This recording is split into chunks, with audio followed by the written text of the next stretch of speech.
شروع اللہ کا نام لے کر جو بڑا مہربان نہایت رحم والا ہے۔ اے پیغمبر صلی اللہ علیہ وآلہ وسلم، جب منافق لوگ تمہارے پاس آتے ہیں تو ازراہ نفاق کہتے ہیں کہ ہم اقرار کرتے ہیں کہ آپ بے شک اللہ کے پیغمبر ہیں، اور اللہ جانتا ہے کہ در حقیقت تم اس کے پیغمبر ہو، اور اللہ ظاہر کیے دیتا ہے کہ منافق یقیناً جھوٹے ہیں۔ انہوں نے اپنی قسموں کو ڈھال بنا رکھا ہے اور ان کے ذریعے سے لوگوں کو اللہ کی راہ سے روک رہے ہیں۔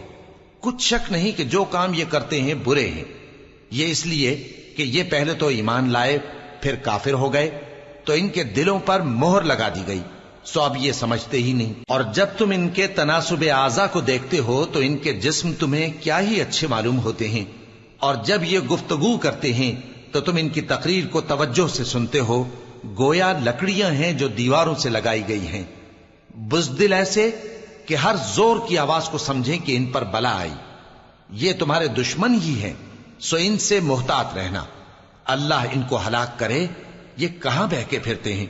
اور جب ان سے کہا جائے کہ آؤ رسول اللہ صلی اللہ علیہ وآلہ وسلم تمہارے لیے مغفرت مانگیں، تو سر ہلا دیتے ہیں، اور تم ان کو دیکھو کہ تکبر کرتے ہوئے رکے ہی رہتے ہیں۔ تم ان کے لیے مغفرت مانگو یا نہ مانگو، ان کے آگے برابر ہے، اللہ ان کو ہرگز نہ بخشے گا، بے شک اللہ نافرمان لوگوں کو ہدایت نہیں دیا کرتا۔ یہی ہیں جو کہتے ہیں کہ جو لوگ رسول اللہ صلی اللہ علیہ وآلہ وسلم کے پاس ہیں ان پر کچھ خرچ نہ کرو یہاں تک کہ وہ خود بخود بھاگ جائیں، حالانکہ آسمانوں اور زمین کے خزانے اللہ ہی کے ہیں، لیکن منافق نہیں سمجھتے۔ کہتے ہیں کہ اگر ہم لوٹ کر مدینے پہنچے تو عزت والے ذلیل لوگوں کو وہاں سے نکال باہر کریں گے،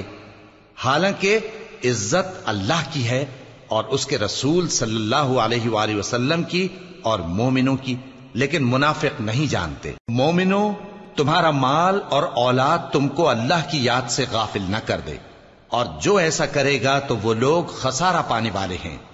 اور جو مال ہم نے تم کو دیا ہے اس میں سے اس وقت سے پیشتر خرچ کر لو کہ تم میں سے کسی کی موت آ جائے تو اس وقت کہنے لگے کہ اے میرے پروردگار، تو نے مجھے تھوڑی سی اور مہلت کیوں نہ دی تاکہ میں خیرات کر لیتا اور نیک لوگوں میں داخل ہو جاتا۔ اور جب کسی کی موت آ جاتی ہے تو اللہ اس کو ہرگز مہلت نہیں دیتا، اور جو کچھ تم کرتے ہو اللہ اس سے خبردار ہے۔